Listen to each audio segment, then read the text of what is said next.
Welcome to a brief presentation on using default rules within the Halcyon Audit Journal Monitor. A rule defines what we look for in the System Audit Journal and how we react when we find it. From the Audit Journal Monitor menu, take option 5, Work with Rules. Rules are defined under groups. If we take F11 at this highest level, we'll see that there are currently two groups defined, Example and PCI. I'm going to focus on the first of those. I move the cursor down, take F11 again, and the indentation shows that there are currently 6 rules within this group. These are delivered out of the box with the Halcyon software. Some of them you might find are ideal just to be released and used immediately, whereas others you might want to make changes to that fit your environment. For example, rule number 40. This one will track any new libraries created on the system. However, you may know that your disaster recovery software creates a lot of temporary libraries all the time, and you don't need to see those. So let's take option 2 against there. We're not going to make any change on this first screen apart from a change to the description.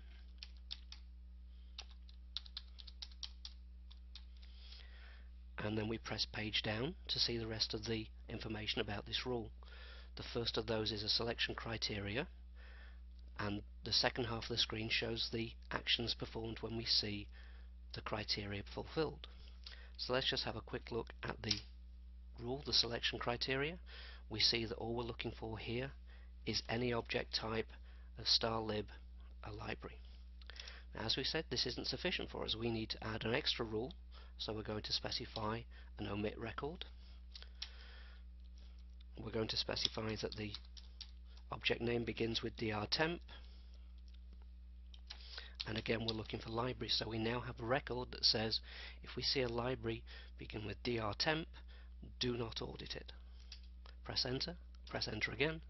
We now go back and we see we have those two records, the selection record for all libraries and the omit record for drtemp. We could continue with these omission statements if we had other groups of libraries we wanted to ignore. However, on this one I'm just going to press enter a couple of times to update the rules, and we now have that change to the rule. I'm going to return back to the menu. So now I'm going to force those events to happen. I'm going to create a library. The first one I'll create is an HA temp library. The second one I create will be a DR library. So we've just created two records within the audit journal, and our monitor rule is going to find those and react to them. If I return back to the main Halcyon menu, take option 10, the green screen message console, we'll see that there is one entry in there showing that there's a library called HAtemp9 that was just created.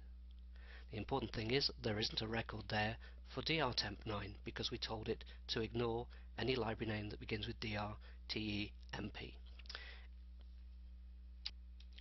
We can also see, if we look at the Enterprise console, that the same message has been sent to that screen too.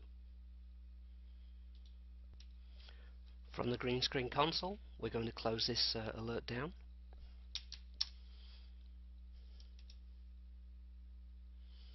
So the alert is no longer there in the console, and return back to the menu. Going back to the Audit Journal Monitor and into the rules. Just to summarize, we have a number of rules delivered out of the box.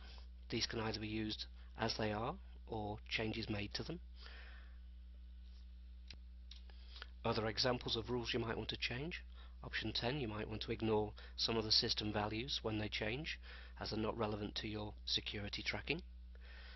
Another one you might want to change is rule number 50, and add some other profiles so that you know when programs are changed to adopt their authority as well. If you have any other questions about the Halcyon software, please contact technical support through technical services at halcyonsoftware.com. Thank you.